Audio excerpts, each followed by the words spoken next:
Anong masasabi nyo o paano nyo i-describe itong si Vice President Sara Duterte, mga tol? Paki-comment nyo nga dyan po sa chat area para malaman po ng mga kapwa po natin sumusuporta sa ating gobyerno, sa ating Pangulo, kung paano po natin tinitingnan itong si Sara Duterte. Ako po, sa topic po na itong ating tatalakayin, ito yung masasabi ko sa kanya at description ko sa kanya. Ang tigas ng mukha. Grabe mga tol, napakatigas ng pagmumukha nito. No, pero bago natin puntahan kung bakit ko sinasabing ang tigas ng mukha nito, may pasaring siya sa hindi niya po pinangalan ng tao. Pero alam naman natin kung sino po ang pinapatamaan niya dito. No? Pero malamang si Pangulong Bongbong Marcos hindi feeling alluded dito. Tayo. Dahil alam naman natin kung sino tinutumbok niya eh. Sabi niya, meron tayong kilala, 68 pa lang, pero mukha ng bangkay. Naknong teteng naman yan. No? Tingnan mo naman ang itsura ni Pangulong Bongbong Marcos kumpara sa tatay niya noong 68 years old ito. Ang ating Pangulo, napakatikas. Hindi gigewang-gewang maglakad. Kaya pang magbuhat ng isang sakong bigas. Nag-gym araw-araw. Kung hindi man araw-araw, every other day. No? Kayang tumakbo. Nakita naman natin po iyon nang pinahabol niya sa kanya. Yung mga reporter po dyan sa Malacanang. Pero again, tayo lang naman ang nagre-react dito eh. Si Pangulong Bongbong Marcos, baliwala lang po ito. Medyo nakakabuisit lamang kasi meron po tayong vice presidente na ganito po, bratinelang ang datingan, isip bata. Naturingang ang edad ay 48 years old or 49 years old na yata ito. Pero ang isip, parang bata. No? Tapos ngayon mga tol, dito sa isang interview sa kanya, na bahagi din naman yan, ito po yung kanyang sinabi. Dalawa lang ang hiningi ko eh, hindi niya tinupad. Sabi sa balita, Vice President Sara Duterte said President Ferdinand Marcos Jr. failed to honor a personal agreement made before running together, questioning the administration's reliability overall. Wow! Napaka-entitled mga tol. Pilingera talaga. Pilingera. Anak ng teteng talaga, oh. Pakinggan po ninyo ha, kung ano sinabi niya rito. Balik tayo sa akin. Sa akin na lang. Dalawa lang ang hiningi ko eh. Nung pumayag ako na tumakbo sa tandem niya, ng kanyang vice president. Yung isa doon, one pa lang, hindi na niya sinunod. Wala pang 1 year. Ito lang yun. Related lang yun sa pakiusap ko sa kanya sa kailangan kong gawin gabi-gabi para sa ating mga anak. Sa bata. Gabi-gabi ha, tandaan ninyo, gabi-gabi. Ang isda nahuhuli sa bibig, ika nga. Tapos pabubulaanan yan, o pinabulaanan nila yan na hindi niya daw ginagawa. E paano gagawin? Unang-una, yung hinihiling niya, hindi makatuwiran. Bakit ko sinasabing hindi makatuwiran? Tapusin muna natin itong kanyang sinasabi dito. Wala siya. Hindi niya tinupad. Sige, sabihin na natin, no, personal yan eh. Pwede naman hindi to pa rin yan, no? Fine, doon tayo sa 20 ang bigas. Tinupad ba? Hindi. Okay. May makukulong before Christmas. Tinupad ba? Wala. So bakit pa kayo naniniwala? Di naman pinangako sa iyo ni Pangulong Bongbong Marcos yung hindi mo naman hiniling yung kay PBBM, no? Na benting bigas at makulong yung mga sangkot sa flood control corruptions. Pero lilinawin natin, tinupad ni Pangulong Bongbong Marcos, sabi niya nga kahapon, milyong-milyong Pilipino ang nakikinabang sa 20 kilo bigas. Bagamat hindi yan matatagpuan sa lahat ng lugar sa Pilipinas, merong mga kadiwa center kung saan ibinebenta po yung 20 pesos na kilo ng bigas. Ako, na-witness ko mismo yan. At nagpapatuloy yan hanggang sa kasalukuyan. Pangalawa, may nakulong ba before Christmas? Meron. merong nakulong. Hindi nga lang mga big fish pa, no? Pero after ng Christmas, nakulong naman. Ayun ang mahalaga. May nakulong, hindi nga lang big fish. Ibig sabihin, nangyari pa rin yung sinasabi ng ating Pangulong Bongbong Marcos. Ngayon, punta tayo sa kahilingan mo. Ang pagkakaalam kong kahilingan mo na hindi napagbigyan, obvious naman kasi yun. Bakit mo ibibigay yung portfolio ng Secretary of National Defense sa Vice President? E di kung binigay sa iyo ni Pangulong Bongbong Marcos yun, baka wala na si PBBM sa kanyang pwesto. Nagamit mo na yung mga sundalo para patalsikin si PBBM. Di ba? Gustong gusto mo yon. Gustong gusto kasi nito na maging secretary excuse me, of National Defense. At hindi ibinigay sa kanya yon ni Pangulo. Instead, ang ibinigay sa kanya, education portfolio. Pero, kung tutuusin, kung ito talaga, katulad ngayon, nangangarap maging presidente, napakagandang opportunity yung ibinigay sa kanya ni Pangulo. Sa lahat ng department, mga tol, kung ako politiko, at nangangarap akong kumandidato sa pagka-pangulo o sa mas mataas na posisyon, at mabibigyan ako ng pagkakataon na maging bahagi ng gabinete, ang pipiliin ko, Department of Education. Kasi, kabataan ang aalagaan mo dyan. Ganito lang kasimple yun eh. Kapag ka nagawa mo ng maayos ang panunungkulan mo bilang Secretary of Education, yung mga lalaki na yan, na kabataan, eventually magiging botante at yung pamilya nila, botante, makukuha mo yun. Pero, alam naman natin na hindi niya nagawa ng maayos ang kanyang trabaho bilang Secretary of Education. Kasi, ito nga yung dahilan kung bakit siya nai-impeach ngayon eh. 'Di ba? Dahil doon sa wala naman dapat confidential funds yung Department of Education, pero mas pinili niya at napakalaki pa. Ngunit ito na ngayon yung pinakapunto na pang-personal. No? At ito, tigas ng mukha ito mga tol. Sobrang tigas ng mukha nito. Napatunayan natin kung ano yon sa pamamagitan ng isda, ika nga, nahuhuli sa sariling bibig. Sabi niya, gabi-gabi dapat makauwi siya para sa kanyang mga anak. Oh, gabi-gabi niyang gagamitin yung chopper. Grabe naman yon. Ano? Unang-una, kung hindi ka pala handang iwanan ang anak mo para maglingkod sa bayan sa loob ng 1 linggo, dapat hindi ka tumakbo bilang vice-presidente. Ang dami-dami pong taong gobyerno na halos hindi nakakauwi sa kanilang mga pamilya para lamang gawin yung kanilang mandato, magtrabaho. Tapos ikaw, vice-presidente ka, napaka-entitled mo. Noong September 15, 2022, binalita ng Philippine Star ang mga sumusunod. Ito yung mga panahon na kahit paano napagbibigyan pa yung kapritsyo ng spoiled brat na ito, ika nga, no?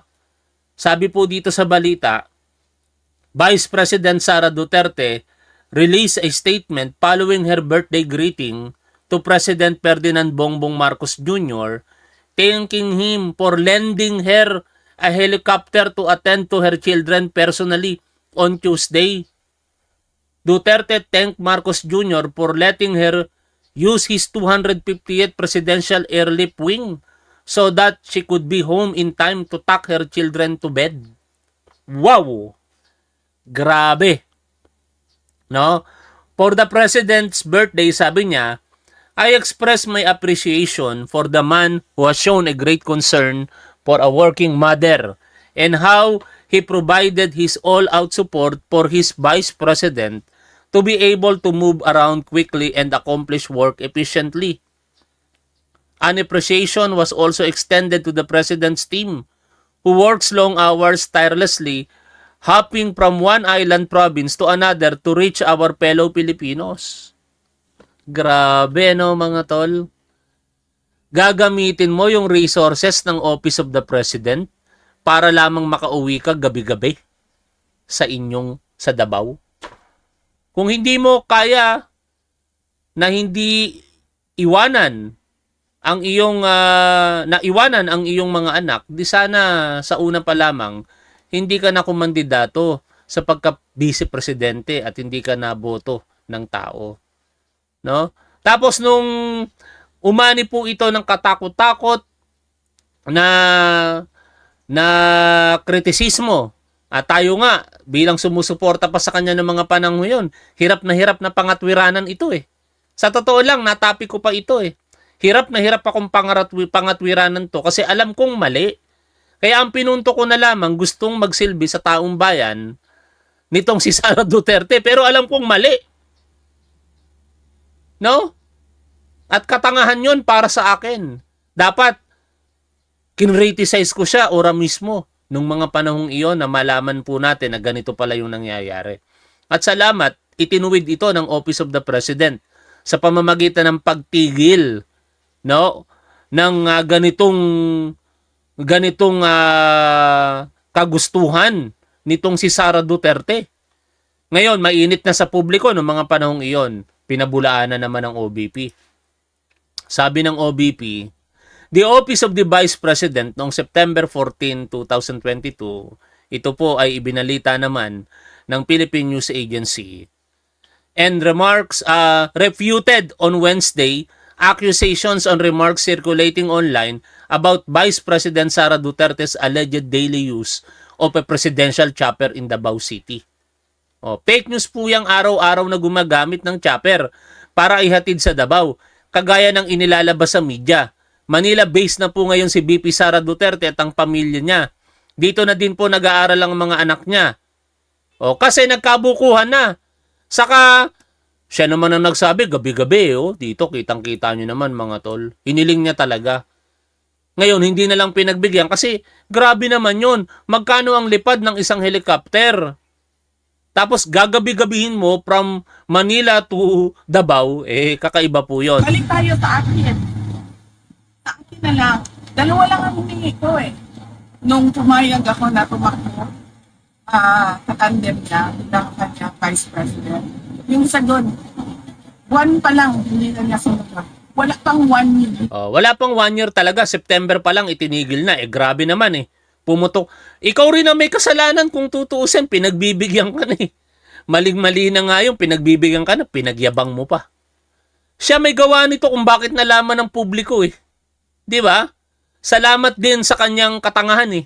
Biruin mo, alam mong mali yung kahilingan mo na yan. At partly dapat na-criticize ang ating Pangulo dito eh. No? Na-criticize naman ng mga dilaw at pink si Pangulong Bongbong Marcos dyan. Pero syempre, tayo bilang supporter ni Pangulo, hindi ko magagawang i-criticize si PBBM sa totoo lang eh. Kahit alam kong mali eh. Mananahimik na lamang ako. And I'm sorry. Ayun lamang talaga yung sa akin, ano? Sabi ko nga po sa inyo, kung gumawa ng pagkakamali si Pangulo, bibitiw ako ng suporta sa kanya, pero hindi ko siya i-criticize. Hindi ko magagawa yun dahil tinitingnan ko si Pangulong Bongbong Marcos bilang savior ko. Nung mga panahon na ako po'y desperado, siya po yung bumuhay sa aking espiritu. No? Biruin nyo, sa araw-araw, lugmok ang buhay ko. Nagnanais akong hindi na magising araw-araw. Pero nung mapanood ko yung interview sa kanya ni Tony Gonzaga bago siya kumandidato sa pagkapangulo, naisip ko, kung mas mabigat na pagsubok ang pinagdaanan ng tao na ito, bakit ako susuko? Siya yung naging inspirasyon ko at hindi ako nagkamali. Sapagkat nung sinuportahan ko si Pangulong Bongbong Marcos, nabago ang buhay ko sa tulong ninyo, mga tol. Hindi sa tulong ni Pangulong Bongbong Marcos. Walang naitulong sa akin si PBBM personally. Gobyerno nakatulong sa akin somehow nung ako'y nagkasakit.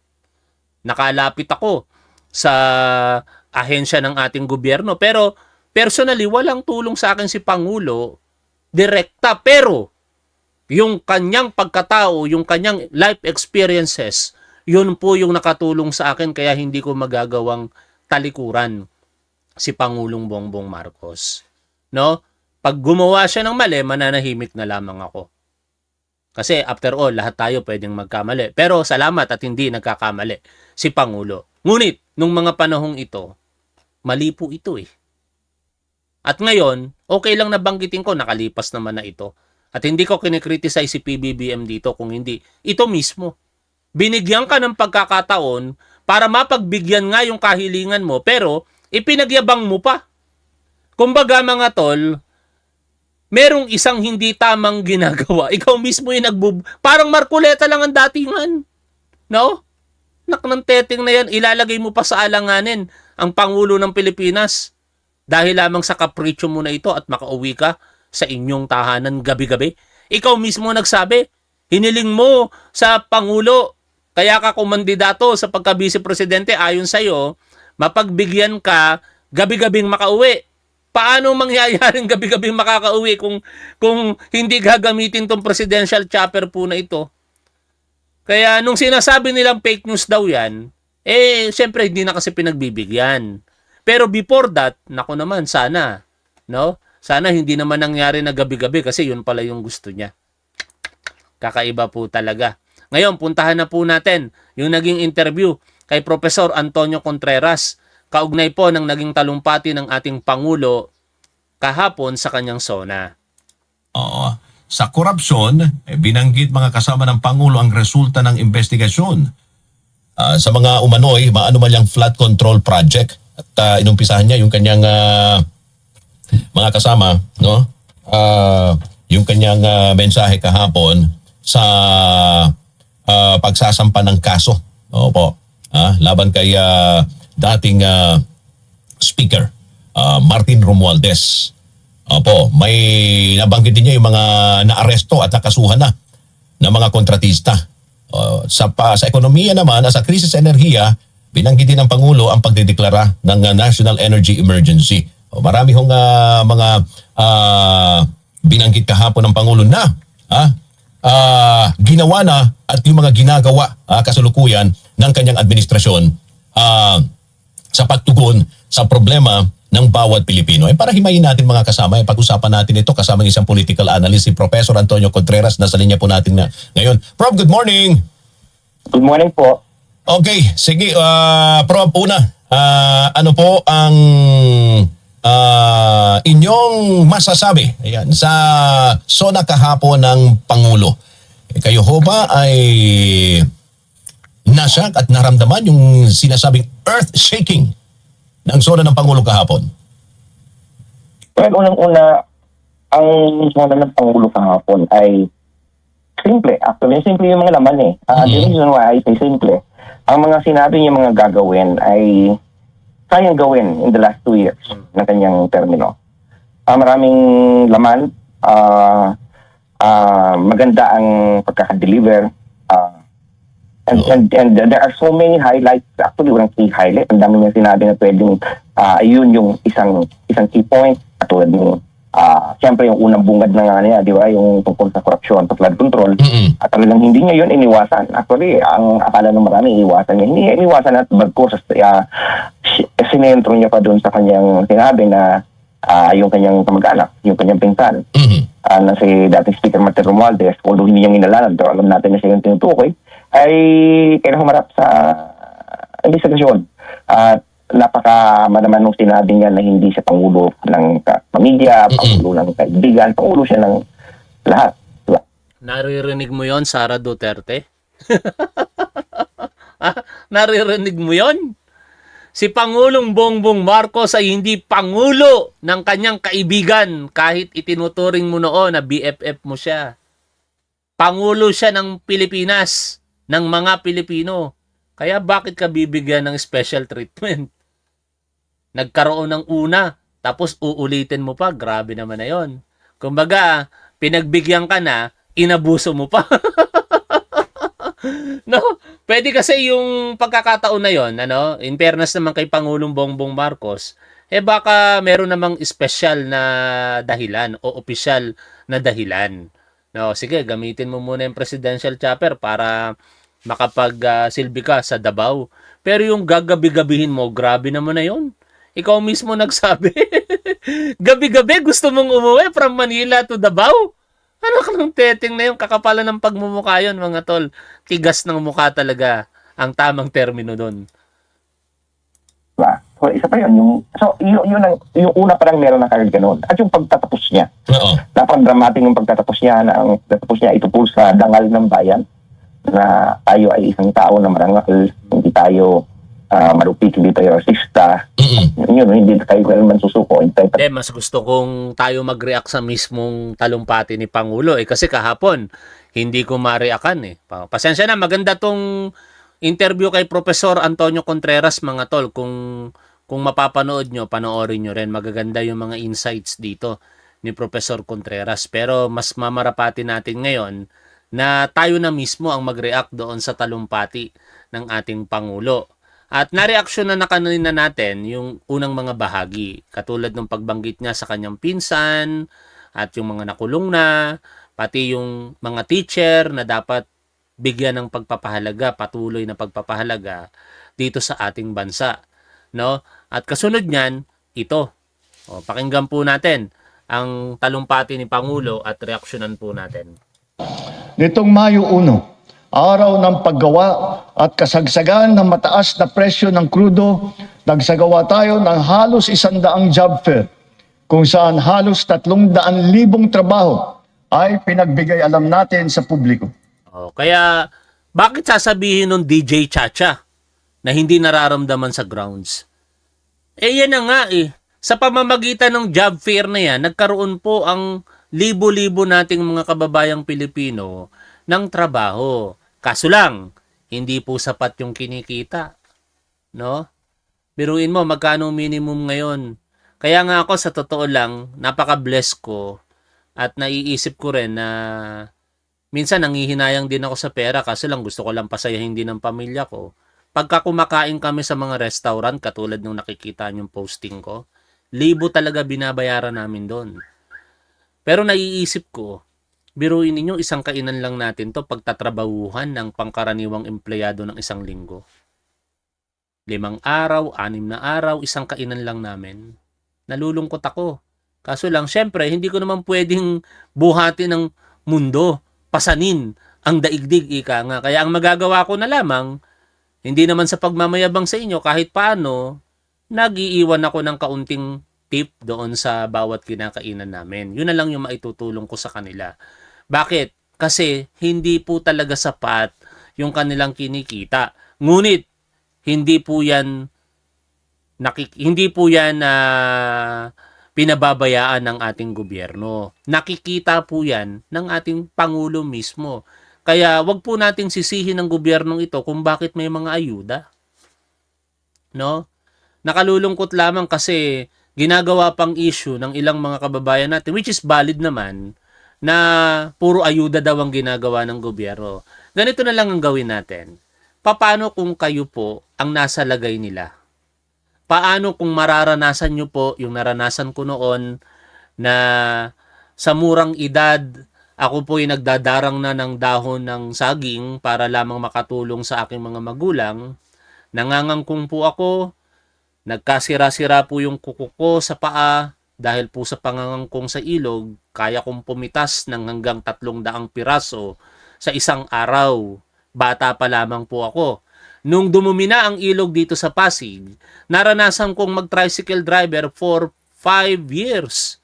Naranasan kong mag-construction, naranasan kong magtrabaho sa iba't ibang kumpanya hanggang sa maging jeepney driver ako. At fortunately, nakapag-aral, nakapagtapos, naging police, kinalauna naging instructor, at ngayon vlogger. Kaya nakaahon po ako sa kahirapan. Pero hindi lahat ng mga Pilipino may pagkakataon katulad po nung nangyari sa akin. Marami sa ating mga kababayang Pilipino, marami akong kilala ang sisipag, pero kulang po talaga yung kinikita nila. Hindi dahil tamad sila, dahil kakaunti lang talaga. Hindi sapat, lalong-lalo na sa mga matataas na presyo ng bilihin sa kasalukuyan. Kaya sa puntong iyon, kailangan ng ating gobyernong tulungan sila. Huwag natin sisihin ang ating gobyerno na tinutulungan ng mga tamad. Hindi po ako naniniwala doon. Oo, may mga tamad. Pero hindi naman kasi masasala sa lahat ng pagkakataon. Alam ba ng gobyernong tamad yan? Di ba? Alam ng gobyerno, kapos lang yan. Pero tamad pala. Sorry. Kung pwede lang natin sabihin sa gobyerno, tamad yan, huwag tulungan. Ganun yung mangyayari. Ang presumption kasi, lahat tayo masisipag. Ang problema lamang, hindi talaga kaya. Kaya, pipiliin nyo ba na ganun na lamang kayo? Tinutulungan kayo ng gobyerno o magsasakripisyo tayo kahit paano, pero sapat naman yung ating kinikita. At diyan, nakita na yan ng ating gobyerno, kaya nga po gustong itaas ni Pangulong Bongbong Marcos yung tax exemption from 350,000 pesos ay from 250,000 pesos magiging 350,000 pesos kung maisasabatas po ito ng Kongreso. At sa simpleng ilustrasyon, kung ikaw ay sumasahod ng hindi lalagpas sa 29,000 pesos, exempted ka na sa tax. O di ba, ang laking bagay nun?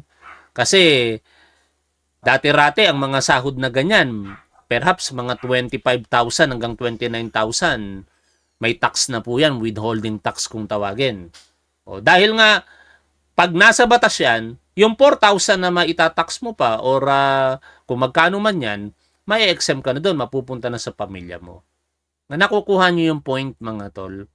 Kaya wag tayong magtatampo sa gobyerno kung bakit natututukan ng mga mahihirap nating kababayang Pilipino at tinutulungan ito sa pamamagitan po ng ayuda. Opportunity. Hindi po magkakaparehas ang oportunidad po natin. Sa isang araw ng job fair na ito, lagpas 6,000 Pilipino ang hired on the spot. Dito rin natin ipinamahagi ang mga sweldo para sa mahigit 100,000 benepisyaryo at nagtatrabaho sa ilalim ng dilip at tupad ng DOLE. Kumilos agad tayo upang pigilan ang mabilis na pagtaas ng presyo ng bilihin. Hinikayat ang mga bangko at e-wallet na magbawas ng kanilang karaniwang singil sa bawat Ito, simpleng bagay pero hindi natin nakikita at hindi natin na-appreciate. Si Pangulong Bongbong Marcos ang dahilan kung bakit ngayon pag nag-transfer tayo ng online money o ng pera sa online ay wala nang bayad ang karamihan sa mga bangko. O may BPI ba kayo? Meron ba kayong BDO? May land bank ba kayo? Meron ba kayong C-Bank? At iba pang mga, hindi naman lahat, pero maraming nakinig sa pakiusap ni Pangulong Bongbong Marcos. 15 pesos transfer fee. Minsan 10 piso. Pagka ikaw ay nagtatransak araw-araw ng halagang ng bawat transaksyon ay halaga 10 piso o 15 pesos, isa o dalawa sa isang araw, pag minultiply mo yan sa 30 days, magkano na rin yung napunta sa'yo na natipid mo? Diba? Mga simpleng bagay na hindi natin nakikita. Pero nakikita mismo ng ating Pangulong Bongbong Marcos para kahit paano makaibsan doon po sa pahirap na nangyayari ngayon dulot po ng iba't ibang faktor sa ating lipunan. Hindi naman kasalanan ng Pangulo kung bakit ang presyo ng bilihin napakataas. Hindi naman kasalanan ng Pangulo kung bakit ang presyo ng mga langis ay nagsipagtaasan. Yan ay usaping napakalawak. No? Isang faktor diyan, yung mga kagaluhan sa iba't ibang lugar. Partikular yung giyera sa Middle East.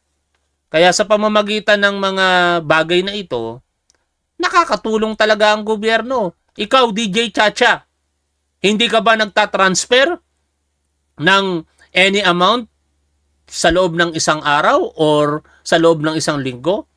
O baka naman kaya hindi mo pinapansin kasi mayaman ka at yung 10 piso o 15 pesos baliwala lamang sa'yo.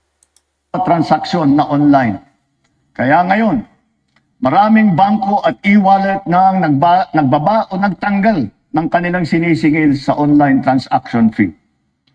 Upang makaluwag din sa mamamayan, nagbigay ang mga bangko ng hanggang 6 na buwang palugit sa pagbabayad ng utang. At hanggang 1 taon naman kung ang utang ay ginamit para sa agrikultura. Ganito rin ang ginawa ng GSIS at SSS para sa mga utang ng mga miyembro nito.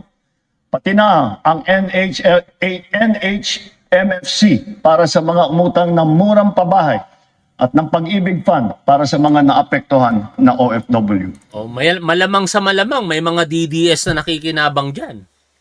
Imposible namang walang DDS na walang utang sa SSS, sa GSIS, sa mga bangko at iba pang mga binanggit dito ng Pangulo. 'Di ba, mga tol? Ang tawag sa mga ganong tao napaka-ungrateful eh. Parang ika nga, tinulungan ka na ng kaliwang kamay, gusto mo pang kunin yung kanang kamay, solohin mo lahat. Makontento tayo. No? Oo, hindi perpekto ang gobyerno. Dapat mag-demand tayo ng maayos na serbisyo lagi. Pero kapag ka may ginagawa ang gobyerno, dapat kilalanin natin ito, i-appreciate natin ito.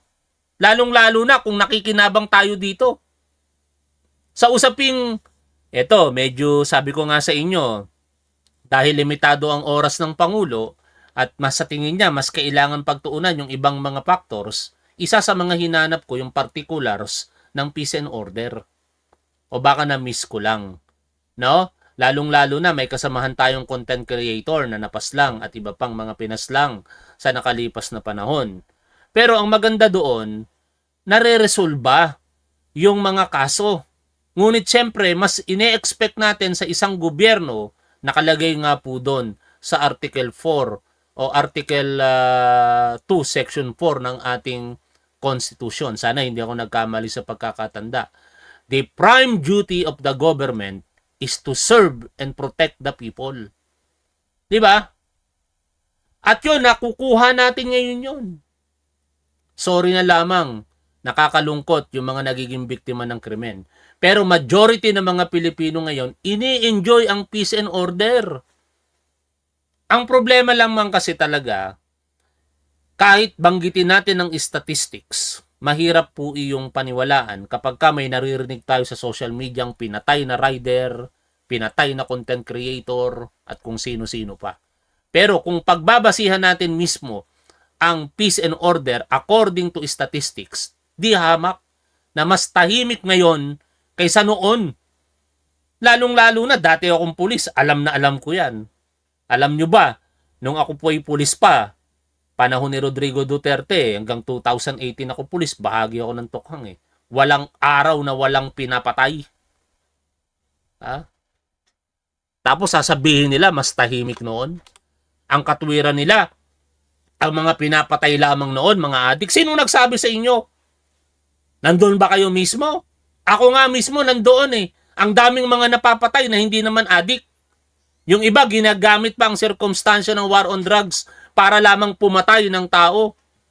Tapos palalabasin na sangkot sa illegal na droga para hindi na maging interesado ang publiko.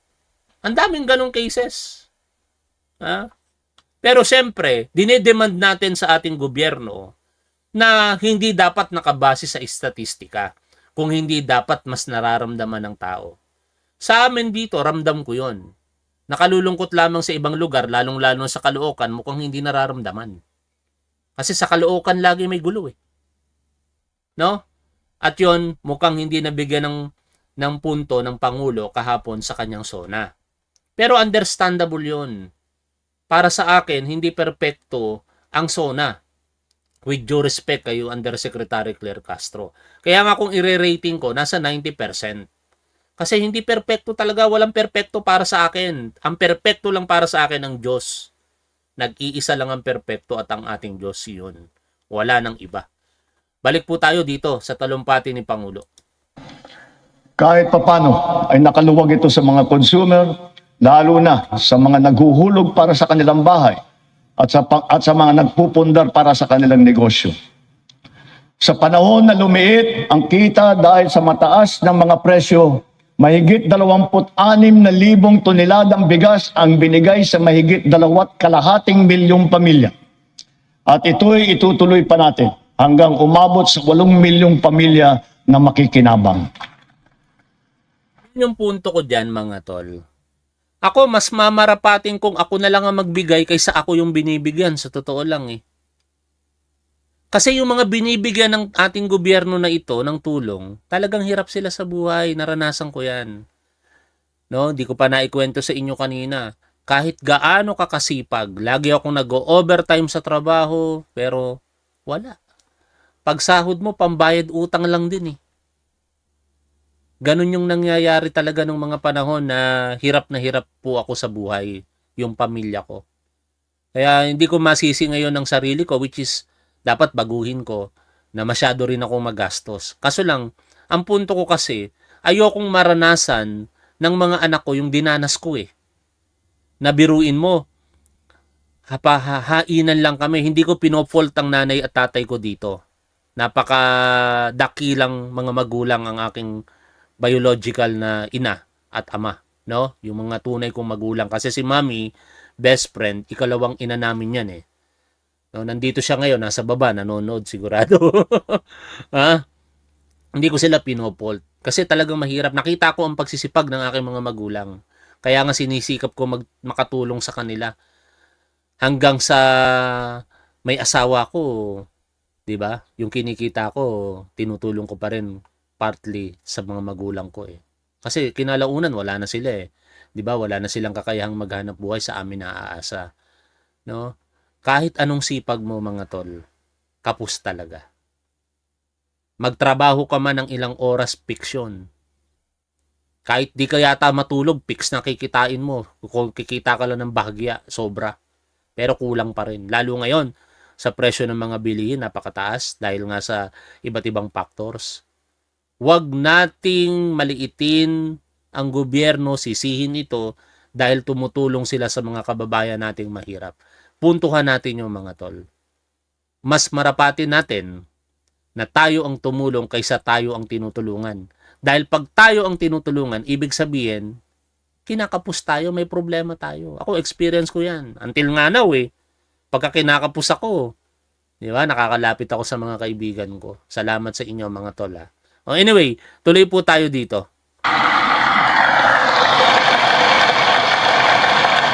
Patuloy pa rin ang programang Benteng Bigas Meron Na. Ito'y nakakapagbigay ginhawa sa mahigit 12 milyong Pilipino sa buong bansa. Ang mahigit 800 nating kadiwa ay nasa buong Pilipinas ay sabay pa rin nakakatulong sa mga namimili at sa mga magsasakat mangingisda na direktang nakakapagtinda ng kanilang mga produkto. Nagbigay din tayo ng suporta sa halos 2 milyong magsasaka at mangingisda sa... Yan, di mo ba nakikita yan, DJ Chacha? Di ako makamove on doon sa DJ Chacha na yun eh. By the way, sino ba yun? Ang pagkakakilala ko lang kasi doon, partner ni Ted Pailo na alam din naman nating anti-Marcos. Hindi ko talaga kilala yung DJ Chacha. No? Pinalo ko lang kasi from time to time nakakakuha ko ng balita sa kanila ni Ted Pailo eh. Pero lately, kaninang pagising ko ng umaga, di ako makamove on. Kaya hanggang ngayon, binabanggit ko siya eh. Kasi ito yung mga sinasabi ni Pangulo, nangyayari to eh. Tapos sasabihin niya yung ganon, hindi raw nararamdaman sa ground. Oo, hindi nararamdaman ng ilan natin. Pero yung mga mismong natutulungan ng gobyerno, ramdam na ramdam nila yon. Kasagsagan ng mataas na presyo ng langis sa ilalim ng Presidential Assistance to Farmers, Fisherfolk and Families o yung tinatawag na PAF.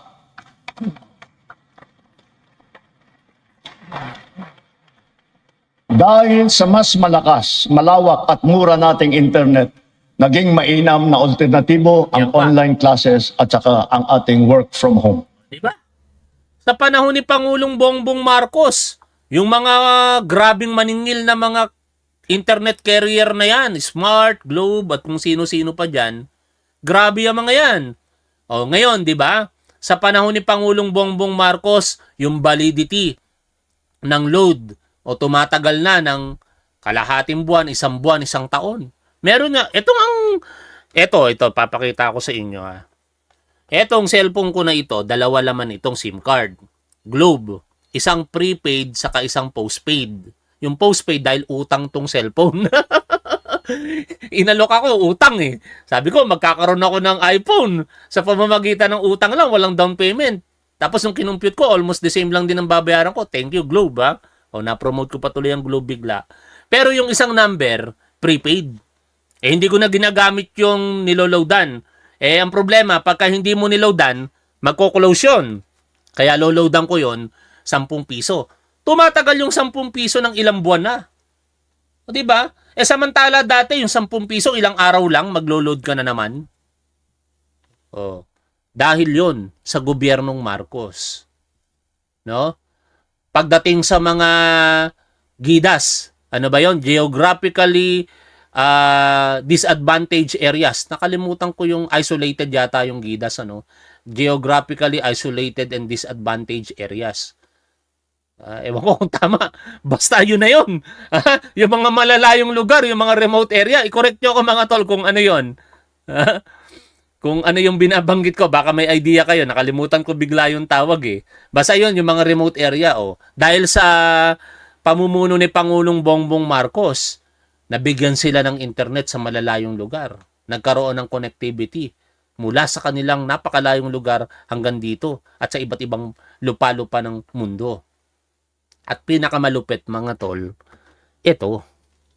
Ito ang legacy na talagang pinakamatindi na nagawa ng ating Pangulong Bongbong Marcos para sa akin.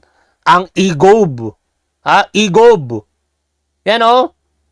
Nakikita nyo? Hindi nag-open kasi hindi naka-facial recognition sa akin. EGOB. Dahil sa EGOB, napakalaking tulong. Biruin ninyo, ang daming mga serbisyo ng gobyerno ang nangyayari ngayon na ibibigay sa atin dahil sa EGOB. Oh. Kaninong administrasyon yan? Kay Pangulong Bongbong Marcos. Mataas ang presyo ng ating kuryente, lalo na ngayong Hunyo. Dala pa rin ng mataas na presyo ng krudo at paglakas ng dolyar. Gayunpaman, tiniyak natin na nabigyan ang mamamayan ng kaunting proteksyon sa kanilang electric bill. Ipinag-utos natin ang agarang pag-refund ng mga kumpanya ng kuryente na may sobrang nasingil sa mga customer nito. Ipinag-utos din natin na payagan ang ilang piling consumer na makapagbayad ng kanilang bill ng hulugan sa buwan ng Mayo, Hunyo at Hulyo. Kaugnay nito,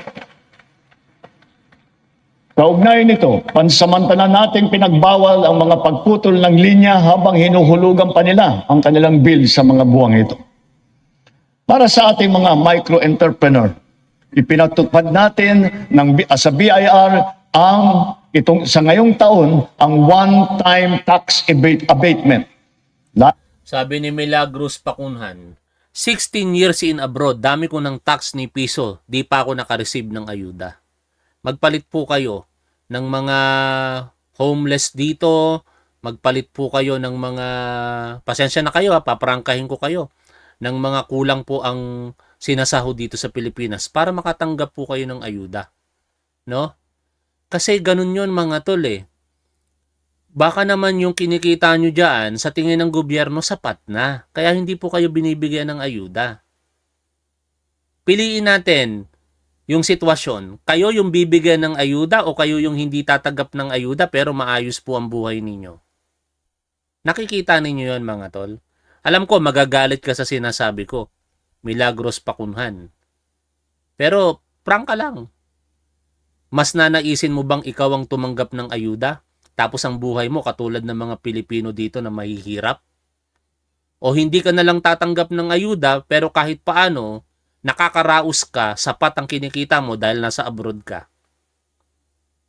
Doon po tayo. Mamili po kayo.